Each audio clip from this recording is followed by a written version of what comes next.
देखो, अब हम बात करते हैं इन्वायरमेंटल टॉक्सिकोलॉजी की डेफिनेशन के बारे में। देखो, यानी इन्वायरमेंट में जितने भी टॉक्सिक है उनकी हम स्टडी करते हैं। ठीक है, लॉजी का मतलब क्या होता है? स्टडी। किसी भी शब्द के पीछे अगर लॉजी लगा होता है तो उसका मतलब होता है स्टडी। तो यहाँ पर हम टॉक्सिक की स्टडी करेंगे। कौन से टॉक्सिक की? जो इन्वायरमेंट टॉक्सिक है, यानी जो एयर है, एयर पोल्यूशन हो रहा है, एयर में जो टॉक्सिक है, वाटर में है, लैंड में, उन सभी का हम यहाँ पर स्टडी करेंगे। तो इसकी डेफिनेशन कुछ इस तरह से डिफाइन की गई है कि it is defined as a multidisciplinary field of science concerned with the study of the harmful effect of various chemical, biological and physical agent on organism। ठीक है, और मतलब कोई किसी भी एक ऑर्गेनिज्म है या फिर कोई भी इकोसिस्टम है तो उस पर जो हमारे केमिकल्स है, जो बायोलॉजिकल एजेंट है, जो फिजिकल एजेंट है, उनका हार्मफुल इफेक्ट की स्टडी को करना, वही क्या होता है? हमारा इन्वायरमेंट टॉक्सिकोलॉजी होता है। देखो, अभी हम तीनों के बारे में देखेंगे कि केमिकल, बायोलॉजिकल, फिजिकल एजेंट के बारे में, कि किस तरह से ये ऑर्गेनिज्म को हार्म करते हैं। ठीक है, और उसकी स्टडी करना ही क्या कहलाता है? हमारा इन्वायरमेंटल टॉक्सिकोलॉजी कहलाता है। देखो, अब हम इसका आयुर्वेदिक कॉन्सेप्ट देखते हैं कि जो वायु, जल और भूमि, तो इनके यहाँ पर जब ये विषयुक्त हो जाती है, दूषित हो जाती है, तो इनके लक्षण और चिकित्सा हम देखने वाले हैं, जिसका जो रेफरेंस है वो सुश्रुत कल्पस्थान 3 में दिया गया है। पहले हम विषयुक्त देख लेते हैं। विषयुक्त वायु, विषयुक्त जल, विषयुक्त भूमि। तो सबसे पहले हम लक्षण देखते हैं कि विषयुक्त वायु के क्या लक्षण होते हैं। देखो, विषयुक्त कहने का क्या मतलब है? अभी मैंने आपको डेफिनेशन बताई, इन्वायरमेंटल टॉक्सिकोलॉजी। अब इन्वायरमेंट में जो टॉक्सिक है वो 3 ही चीज़ में मैंने बताया है आपको, मेनली एयर में, वाटर में और लैंड में। ठीक है, तो इनमें से हम सबसे पहले एयर यानी वायु को पढ़ रहे हैं कि अगर वायु में अगर आप कोई भी पोल्यूशन मिला देते हो, कोई भी हार्मफुल सब्सटेंस, कोई भी टॉक्सिक सब्सटेंस मिला देते हो, तो उससे क्या क्या आपको लक्षण देखने को मिलेंगे। तो यहाँ पर जो बताया गया है वो बताया गया कि आकाश के जो पशु पक्षियाँ हैं वो पृथ्वी पर गिरने लग जाएंगे। तो जिससे इंडिकेट करता है कि हवा और वातावरण में जो धुआं है वो विष से भरा हुआ है। देखो, आजकल क्या है कि बहुत सारे कोयला जल रही है, उपले जल रही है, ठीक है, या फिर अलग अलग बहुत सारे मतलब गैस लीक हो रही है, तो वो सारी गैस, जहरीली गैस हो, वो सारी कहाँ पर जाती है? आपके इन्वायरमेंट में जाती है। इन्वायरमेंट में क्या होता है? एयर होती है, उसके साथ मिल जाती है। और जो भी हार्मफुल एयर्स वगैरह है, जब भी कोई पक्षी इसको इनहेल करेगा तो वो क्या होगा?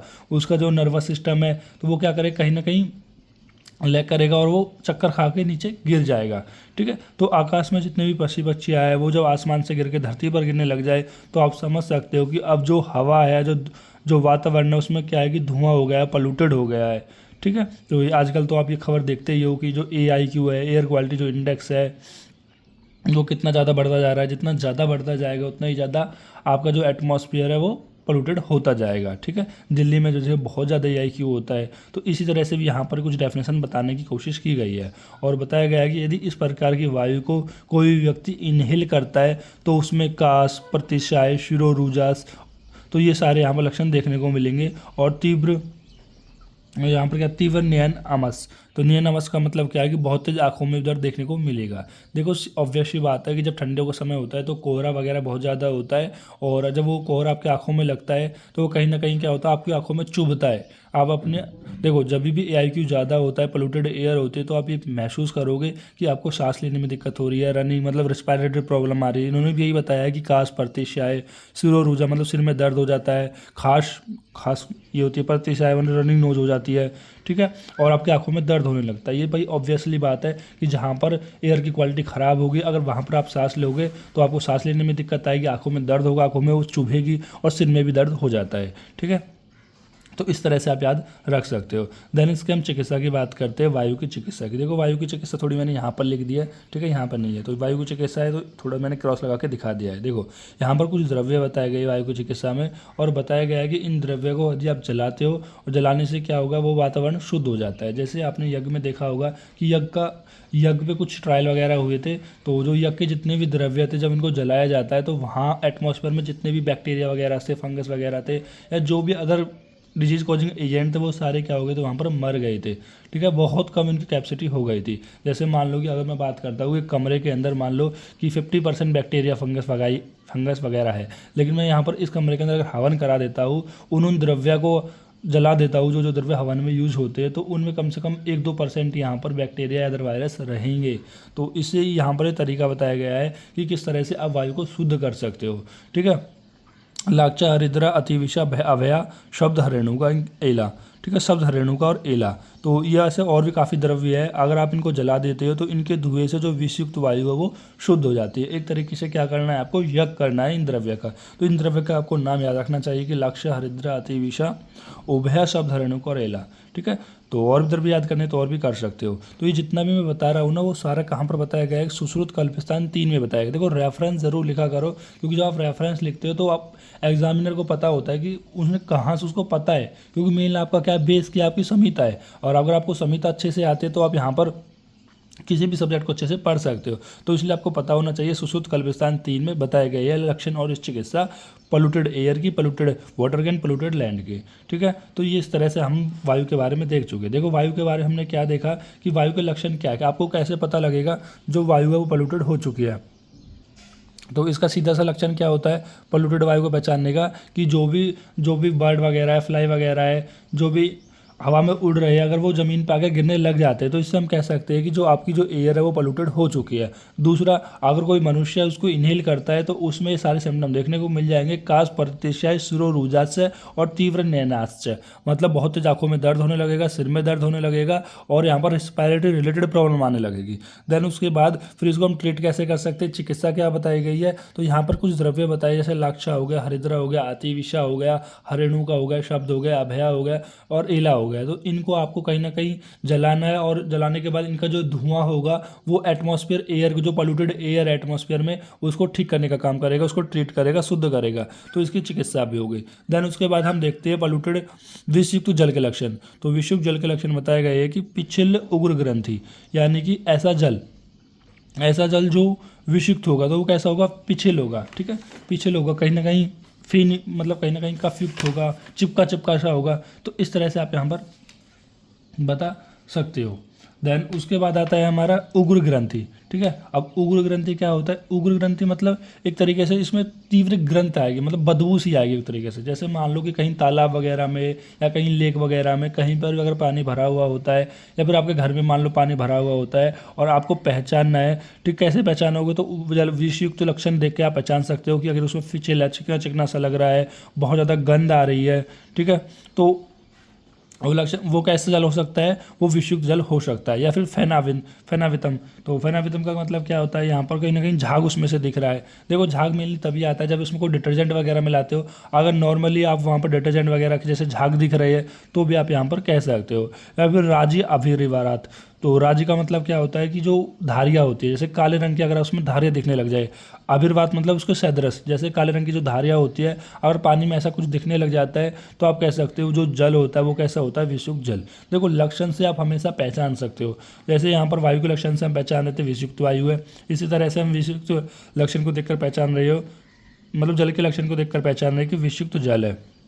देन उसके बाद क्या बताया गया, मंडूक मत्स्य मृयते, तो मंडूक क्या होता है, मेंढक वगैरह, मत्स्य क्या होता है जो मछली वगैरह, वो क्या कहने में मर जाती है। भैया आप खुद बताओ कि अगर कोई ऐसा पानी है, ऐसा लेक, ऐसी रिवर है, उसमें पोल्यूटेड वाटर है, ठीक है, पोल्यूटेड वाटर है, विषयुक्त जल है, तो इसमें क्या कोई मछली वगैरह, क्या कोई अदर जीव जीवित रह सकते हैं, नहीं रह सकते, क्योंकि वो कैसा होगा, पोल्यूटेड हो गया है, उसमें ऑक्सीजन लेवल कम हो गया है, जिसकी वजह से जो भी वो जहर वगैरह है, वो जो भी पोल्यूटेड है, जो भी टॉक्सिक है, वो किसके अंदर जाएंगे, उन लिविंग ऑर्गेनिज्म के अंदर जाएंगे और वो क्या हो जाएंगे, मर जाएंगे।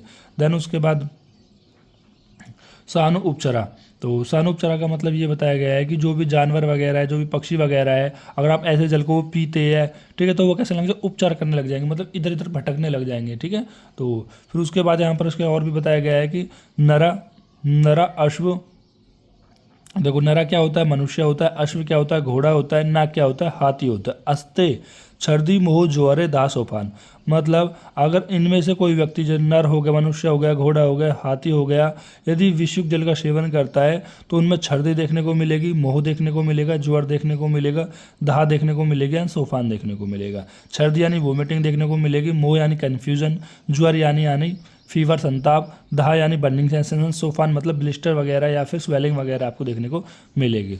देन इसके जल के लक्षण क्या बताए गए हैं, तो जल के लक्षण बताए गए हैं कि जो भी भस्म मतलब जो भी भस्म है, राख, राख को विषुक्त जलाशय में मिलाना। भस्म किसकी होती है? अशन हो गया, मोक्ष हो गया, सिद्धक हो गया। तो ऐसे द्रव्य बताए गए हैं, ठीक है। तो इन द्रव्य को आप क्या कराना है, इनकी आपको जलाना है, उनकी राख बना देनी है, भस्म बना देनी है, और जो भी जल आपको विषुक्त लग रहा है उसके अंदर आपको वो मिला देनी है। देन वो क्या हो जाएगी? शुद्ध हो जाएगी। तो ये चिकित्सा इसकी बताई गई है। और यहाँ पर कुछ पैरामीटर बताए गए हैं भी, कितने पानी में, आपको पता भी तो होना चाहिए कि आप रिवर में मिला रहे हो, अपने घर के बाल्टी में मिला रहे हो, तो कितने में। तो उन्होंने बताया है कि अगर आप 1 अंजलि राख लेते हो तो उसका 128 गुना आपको जल लेना है, ठीक है। अगर मान लो 128 अंजलि विषुक्त जल है तो उसमें आप 1 अंजलि राख मिलाएंगे। देखो 1 अंजलि क्या है, ये जो पूरी खौच होती है भर के, तो वो 1 अंजलि के समान होती है। तो अगर आप 1 अंजलि इसमें राख मिला रहे हो तो ऐसे 128 गुना अंजलि आपको विषुक्त जल लेना होगा, तब जाके इतनी प्रॉपर्टी मतलब इतनी क्वांटिटी के हिसाब से वो शुद्ध हो जाएगा। ऐसे नहीं है कि आपने पूरी नदी गंदी है तो केवल 1 मुट्ठी यहाँ पर राख मिला दी और वो पूरी साफ हो गई, ऐसा नहीं होता है। मैटर, क्वांटिटी मैटर, ठीक है। देन ये हो गया हमारा विषुक्त जल की चिकित्सा। देन इसके हम बात करते हैं भूमि के बाद, तो भूमि की। तो भूमि में क्या बताया गया है कि गो वाजी नाग उष्ट्रम खरम नरम सोतम। तो क्या बताया गया है कि जो भी मतलब ऐसी विषुक्त जो भूमि होती है, विषुक्त जो लैंड होता है, अगर आप उसके कांटेक्ट में आते हो तो जो जैसे गाय हो गया, बाजी घोड़ा हो गया, नाग हाथी हो गया, उष्ट्रा ऊँट हो गया, खरा डॉगी हो गया, नरा मनुष्य हो गया, यदि आप ऐसी विषुक्त भूमि के कांटेक्ट में आते हो तो आपको यहाँ पर स्वेलिंग देखने को मिलेगी। देखो ये आपने अगर छोटा से हो, अगर आप मट्टी वगैरह में खेले हो तो इसको समझ सकते हो कि जहाँ पर जो मिट्टी की वजह से कभी कभी जो मिट्टी गंदी होती है, पोल्यूटेड होती है, तो उसकी वजह से हमारी पूरी बॉडी पर रेसेस वगैरह आ जाते हैं, ठीक है। मैक्यूल पैप्यूल, ये थोड़े कुछ ऐसे जनरेट देखने को आपको मिल जाते हैं स्किन की इन्फेक्शन की वजह से, ठीक है। तो यहाँ पर भी यही बताया गया है कि अगर जो भूमि है वो पोल्यूटेड होगी तो वहाँ पर आपको सोच देखने को मिलेगी, एंड धा देखने को मिलेगी, एंड वी रहते रोम नख। वी रहते का मतलब होता है टूटने लग जाते हैं, चढ़ने लग जाते हैं, क्या, रोम और नख, ठीक है। जो नेल्स वगैरह है आपके, जो हेयर फॉलिकल्स वगैरह है, ये क्या होने लग जाएंगे, आपके ब्रेकडाउन होने लग जाएंगे। रोम मतलब जो हेयर फॉलिकल्स है, जहाँ पे हेयर फॉलिकल ऐसे ग्रो होते हैं, और जो नख मका नेल्स वगैरह, ये सारे क्या होने लग जाएंगे, आपके रप्चर होने लग जाएंगे। देन इसकी चिकित्सा बताई गई है। पहली जो चिकित्सा बताई गई वो बताई गई अनंताहन सर्वगंता के विलियन को शराब को मिश्रित छिड़का। तो यहाँ पर कुछ द्रव्य बताए गए हैं, जो अनंता सर्वगंता को आप एक दूसरे में मिला देते हो, ठीक है, शराब में मिला देते हो, देन उस शराब में आप उसको छिड़काव कर देते हो, ठीक है। दूसरा है कि पानी में घोली हुई काली मिट्टी है, जो पानी में कह रहा है कि आपको काली मिट्टी घोलनी है, और उस घोलने के बाद उस जो भी विषयुक्त जो भी लैंड है, भूमि है, तो उसमें वहाँ पर आपको छिड़काव कर देना है। देन उसके बाद कुछ द्रव्य और बताए गए कि विडंग और पाटा और कटवी की क्वाथ को छिड़क कर शुद्ध करना चाहिए। तो किसकी? विडंग, पाटा और क्वाथ। विडंग, पाटा और कटवी, पहले इनकी क्वाथ बनानी है। क्वाथ आप सभी को पता होना चाहिए किस तरह से बनाते हैं।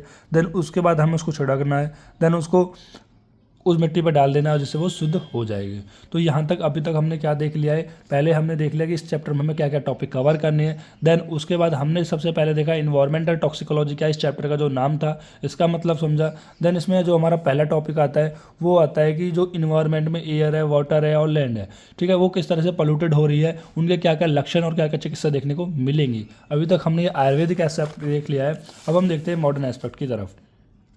देखो सबसे पहले हम मॉडर्न एस्पेक्ट में देखते हैं कि इन्वायरमेंटल पोल्यूशन क्या होता है। तो इन्वायरमेंटल पोल्यूशन क्या होता है गया है कि देखो जो भी कोई हार्मफुल सब्सटेंस होते हैं, कोई भी एलिमेंट्स होते हैं, उनको आप इन्वायरमेंट में इंट्रोड्यूस करा देते हो, जिसकी वजह से ह्यूमन पे, एनिमल्स पे, इकोसिस्टम पे आपको यहाँ पर उसके क्या बोलते हैं हार्मफुल इफेक्ट देखने को मिलेंगे, ठीक है। तो यहाँ पर भी बताया गया है कि जैसे introduction of harmful substance and element into the environment. अब देखो यहाँ पर हार्मफुल सब्सटेंस क्या होता है, जैसे कि मान लो जैसे कोविड आ गया, तो कोविड जैसे हमारे इन्वायरमेंट में आया वो पूरी तरह से फैल गया, तो उसने ह्यूमन्स पर बहुत ज़्यादा क्या दिखाया, अपना इफेक्ट दिखाया। कुछ ऐसे वायरस होते हैं जो एनिमल्स पर दिखाते हैं, ठीक है, कुछ हमारे इकोसिस्टम पर दिखाते हैं, ठीक है। तो इस चैप्टर को धीरे धीरे जिस तरह आप पढ़ते चलोगे तो वहाँ पर आपको चीज़ें समझ में आती रहेगी।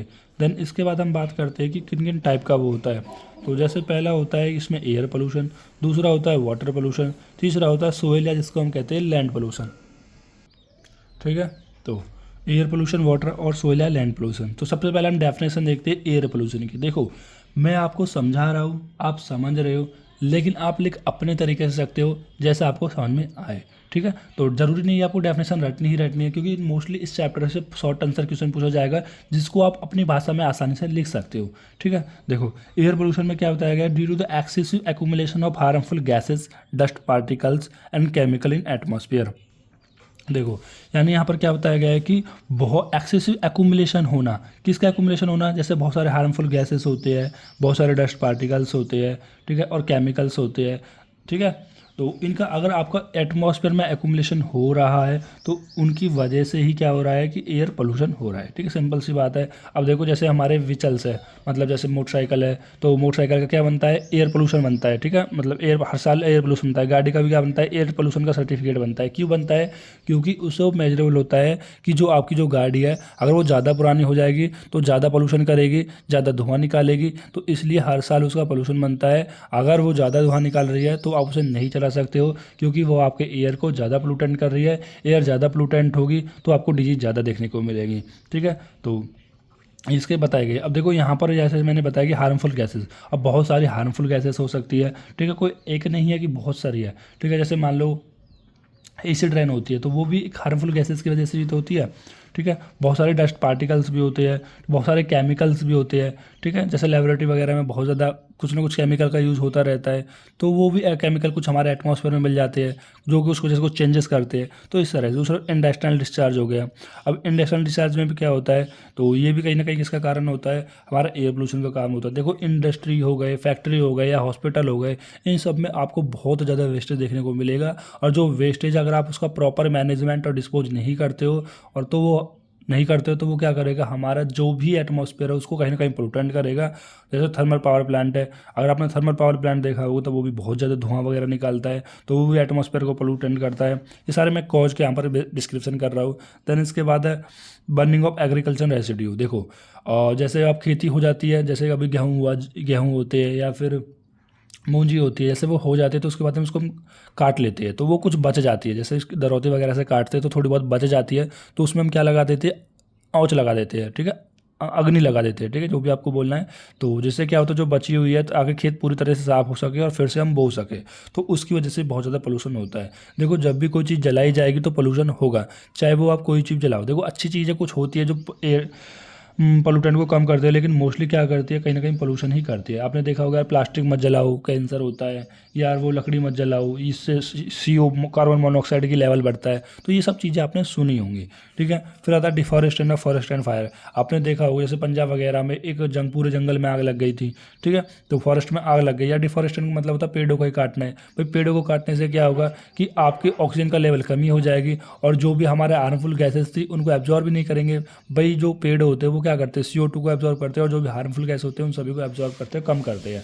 लेकिन अगर जहाँ पेड़ ही नहीं होंगे तो क्या ही होगा, या फिर जंगल में आग लग जाएगी तो उनकी वजह से कितना सारा पोल्यूशन होगा, ठीक है। देन इसके बाद हम इफेक्ट देखते हैं, तो रिस्पायरेटरी प्रॉब्लम इफेक्ट देखने को मिलते हैं। देखो अगर आप पोल्यूटेड एयर को अगर आप इनहेल करते हो तो सबसे पहले कहाँ पर होगा, रिस्पायरेटरी प्रॉब्लम होगी, जैसे अस्थमा हो सकता है, लंग्स कैंसर हो सकता है, ब्रोंकाइटिस हो सकता है।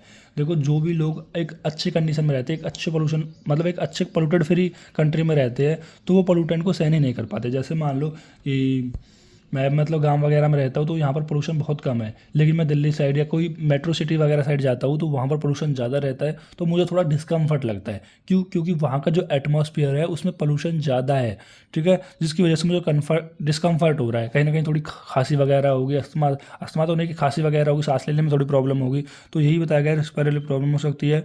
या फिर आप बहुत ज़्यादा पोल्यूटेड एरिया में रहते हो तो आप लंग्स कैंसर भी डेवलप कर सकता है, ब्रोंकाइटिस भी हो सकता है, ठीक है। ये सारी चीज़ यहाँ पर बताई गई है, ठीक। या फिर इतना, ये काफ़ी और भी कुछ हो सकता है। देन उसके बाद आता है हार्ट डिजीज़, ठीक है। तो हार्ट डिजीज़ में क्या होगा कि जो आपका ब्लड प्रेशर है वो क्या हो जाएगा, बढ़ जाएगा एक तरीके से। क्यों बढ़ रहा है, आप ऐसे समझिए कि अगर पोल्यूटेड एयर ज़्यादा है तो जो ऑक्सीजन का लेवल है वहाँ पर वो कम हो गया है, ऑक्सीजन का लेवल कम हो गया है तो आपकी बॉडी को कम मिल रहा है, और आपकी बॉडी क्या करेगी, हमेशा मेंटेन करना चाहेगी। तो मेंटेन क्यों कर रही है, क्योंकि आपकी बॉडी को ऑक्सीजन कम मिल रही है, टिश्यू तक पहुँच नहीं रही, तो हार्ट क्या करेगा, अपने BP को बढ़ाएगा, ब्लड प्रेशर को बढ़ाएगा, ताकि पूरी बॉडी को आपको यहाँ पर ब्लड मिल सके और ब्लड से ऑक्सीजन मिल सके। देन उसके बाद एसिड रेन, तो एसिड रेन भी हो सकता है। मैंने बताया था ना SO4 होती है शायद, इनमें से कोई गैस होती है जो कि क्या करती है, जो डिपॉजिट होती रहती है, जितनी ज़्यादा डिपॉजिट होती है तो वो कारण बन जाती है रिएक्शन करके एसिड रेन का, जो कि क्या करता है, डिग्रेड करता है सोइल और वाटर की क्वालिटी को, ठीक है। भाई अगर एसिड रेन होगी तो वो क्या करेगी, जितनी मिट्टी है उसकी क्वालिटी को ख़राब कर देगी, ठीक है, और वाटर क्वालिटी को भी ख़राब कर देगी। देन होता है ozone layer depletion. Ozone layer भी डिप्लेशन आपने देखा हो ना, क्लोरोफ्लोरोकार्बन गैस हो गई, AC से निकल रही है, फ्रिज से निकल रही है, तो वो क्या कर रही है, जो आपकी जो ओजोन की परत होती है हमारे एटमॉस्फेयर पे, उसको कहीं ना कहीं डिप्लीट करने का काम कर रही है। ठीक है, जिसकी वजह अगर ओजोन लेयर डिप्लीट हो गई तो भाई जो यूवी वे रेज होती है, ठीक है, यूवी अल्ट्रावायलेट रेज होती है, तो वो क्या कर जाएंगी, वो एंटर कर जाएंगी हमारे एटमॉस्फेयर में, और जिसकी वजह से क्या होगा, वो हमारी बॉडी में क्या कर सकती है, पेनिट्रेट कर सकती है, म्यूटेशन कर सकती है, जिसकी वजह से कैंसर वगैरह या आई प्रॉब्लम देखने को आपको मिल सकती है। ठीक है, तो ये सारा होगा एयर पोल्यूशन के बारे में। देन उसके बाद हम बात करते हैं वाटर पोल्यूशन के बारे में। तो occur when harmful chemical and waste enter water body like rivers, lakes and ocean. चलो अब इसको पढ़ाने से पहले मैं आपको एक बार दिखा देता हूँ, कुछ डायग्राम से दिखा देता हूँ, ताकि आप थोड़ा सा समझ सको चीज़ों को। देखो ये पूरा जो डायग्राम है ना, वो पूरा एयर पोल्यूशन का डायग्राम दिया गया है। जैसे यहाँ पर बताया गया है कि सिटीज़ से किस तरह से पोल्यूशन इमिट हो रहा है, ठीक है, या फिर यहाँ पर बताया गया है कि जैसे वाल्कनो फट गई, वाल्कनो देखा हो ना, जैसे ज्वालामुखी होता है तो उसमें से अग्नि निकलती है, तो वो भी बहुत चीज़ का डिस्ट्रक्शन करती है। ठीक है, या फिर जैसे बिजली गिर गई तो वो भी डिस्ट्रैक्शन करती है, एयर को पोल्यूटेंट करती है। और वॉल्केनो फटने के बाद उसमें जो धुआं वगैरह निकलता है, लाइटिंग वगैरह होता है, ठीक है, या फिर जंगल में आग लग गई, वो हो गया। ठीक, ये कारण हो सकते हैं। या फिर हो सकता है ऑयल एंड गैसेस। देखो ऑयल एंड गैसेस क्या होता है कि बहुत सारी जो गैसेस होती है जो हमारे एटमॉस्फेयर में छोड़ दी जाती है, ठीक है, और बहुत कुछ ऐसे ऑयल भी होते हैं, ये भी क्या करते हैं, कहीं ना कहीं पोल्यूटेंट करते हैं। या फिर जैसे हम खेती के लिए कुछ फर्टिलाइजर यूज़ कर रहे हैं, वो भी हमारे एयर पोल्यूशन करते हैं। देन उसके बाद कुछ इंडस्ट्री हो गए, पावर प्लांट्स हो गए, सीवेज ट्रीटमेंट हो गया, तो वो भी क्या करते हैं, कहीं ना कहीं सारे आपका एयर पोल्यूशन करते हैं। ठीक है, जैसे जहाँ पर ईंट वगैरह बनती है, भट्टे वगैरह बनती है, वहाँ पर देखना, चिमनी वगैरह है वहाँ पर देखना, तो कितना ज़्यादा पोल्यूशन आपको देखने को मिलेगा। या जैसे एरोप्लेन है, एरोप्लेन उड़ रहा है और आपने देखा एरोप्लेन कुछ गैसेस वगैरह छोड़ता है, ठीक है, तो भाई न्यूटन का थर्ड लॉ क्या होता है, आपने पढ़ा होगा कि जितना वो पीछे की तरफ फोर्स लगाएगा उतना आगे की तरफ भी लगाएगा। ठीक है, तो इसी तरह से जितना पीछे की तरफ फोर्स लगा रहा है उतना आगे की तरफ भी फोर्स लगा रहा है, तो कहीं ना कहीं उसमें किसका रोल है, तो कोई ना कोई गैस का रोल होता है। तो मतलब एक बता रहा हूँ मैं एस्पेक्ट। तो ये ऐसे ही ऐसे हमें बताया गया है, जैसे मोबाइल है, कार है, ट्रक्स है, बसेस है, मोटरसाइकिल है, या आपने देखा होगा हवा में बहुत ज़्यादा रेडिएशन वगैरह छोड़ते हैं, तो वो भी कहीं ना कहीं क्या कर रहे हैं, पोल्यूटेंट कर रही है। और रेडिएशन क्या करता है, म्यूटेशन के लिए, म्यूटेशन क्या करता है, कहीं ना कहीं जेनेटिकल चेंज होता है, तो वो कैंसर का कॉज देखने को आपको मिल जाएगा। तो इस तरह से पूरे कुछ पैरामीटर्स दिखाए गए हैं। और जैसे एक बार मैं यहाँ पर वाटर का भी आपको साथों साथ दिखाई देता हूँ। देखो तो यहाँ पर दिखाया, देखो ये पानी दिखाया गया है कि जैसे पानी या इसको रिवर बोल दो, लेक बोल दो, जो भी नदी आपको बोलना है।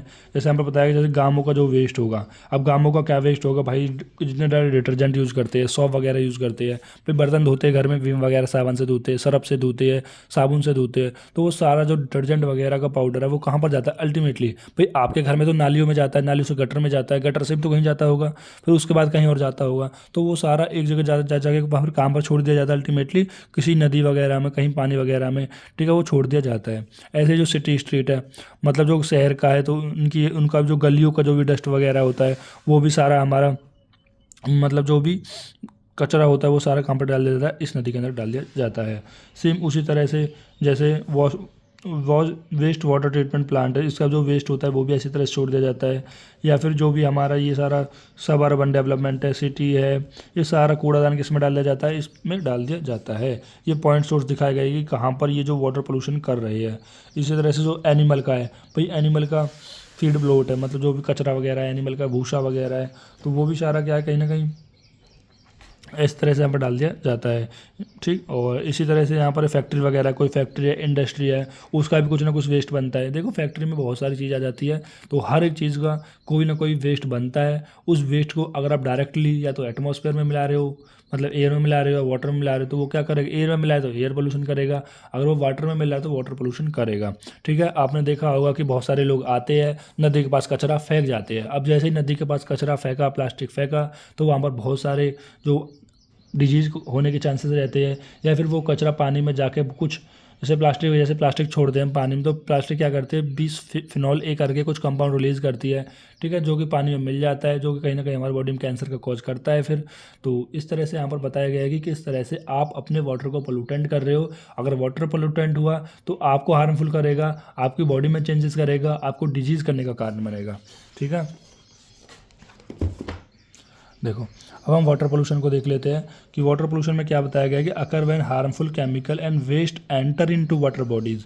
तो कोई भी जो हार्मफुल केमिकल्स है, भाई हार्मफुल केमिकल्स कहाँ हैं कि आपको कितनी ज़्यादा लेबोरेटरीज़ है, ठीक है, जैसे कि आजकल सिप्ला वगैरह है या और भी बड़ी कंट्रीज़ है जो कि आपकी दवाइयाँ बना रही है, मैन्युफैक्चर कर रही है, तो उनका कोई ना कोई केमिकल तो होगा ही जिनको बनाती है, कोई ना कोई टेस्ट करते हैं तो भी ना कोई केमिकल बनता होगा, बचता होगा, वेस्ट होता होगा, तो उसको कहाँ पर मिला दिया जाता है, वाटर में मिला दिया जाता है। वाटर कहाँ पर, जैसे रिवर हो, नदियाँ हो गई, लेक, झील हो गए, ओशंस हो गए, उनमें मिला दिया जाता है, ठीक है। या फिर कुछ वेस्ट हो गए, जैसे वेस्ट कौन कौन से हो गए, जैसे कि किसी का कूड़ेदान है, कचरा फेंका हुआ है, उस कचरे को उठा के वहाँ पर फेंक दिया, या फिर कुछ खाया पिया नदी के पास फेंक दिया, तो वो कहाँ पर जाएगा, पानी में जाएगा और पानी में कुछ सब्सटेंस रिलीज़ करता है, जो कि वो पानी कैसा हो जाता है, पोल्यूटेंट हो जाता है और वो आपके पीने के लिए नहीं होता है। फिर क्या आपने कभी देखा है कि जहाँ पर कचरा फेंका जाता है वहाँ का लोग पानी पीते हैं? नहीं पीते हैं। पता सबको है लेकिन काम सब हमेशा गंदा करते हैं।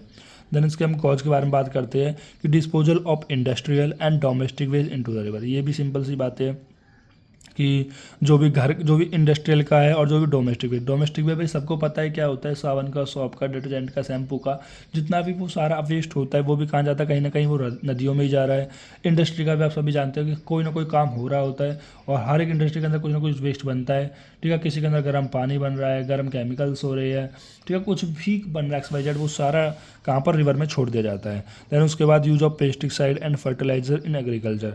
देखो यहाँ पर क्या होता है, बहुत ज़्यादा पेस्टिसाइड का, फर्टिलाइजर का और एग्रीकल्चर का यूज़ करना है, तो वो भी कहीं ना कहीं पोल्यूटेंट करते हैं। जैसे मैं एक नॉर्मल सा समझाता हूँ, जैसे अभी हमारे उधर क्या होता है कि जैसे ये हमारा ऐसे मतलब कौन सी नदी है, यमुना नदी है, ठीक है, यमुना नदी ऐसे जा रही होती है, यहाँ पर मान लो बहुत सारे लोग हम खेती करते हैं, ठीक है, ऐसे खेती करते हैं, ठीक है, ये नदी है और यहाँ पर हम क्या कर रहे हैं, खेती कर रहे हैं।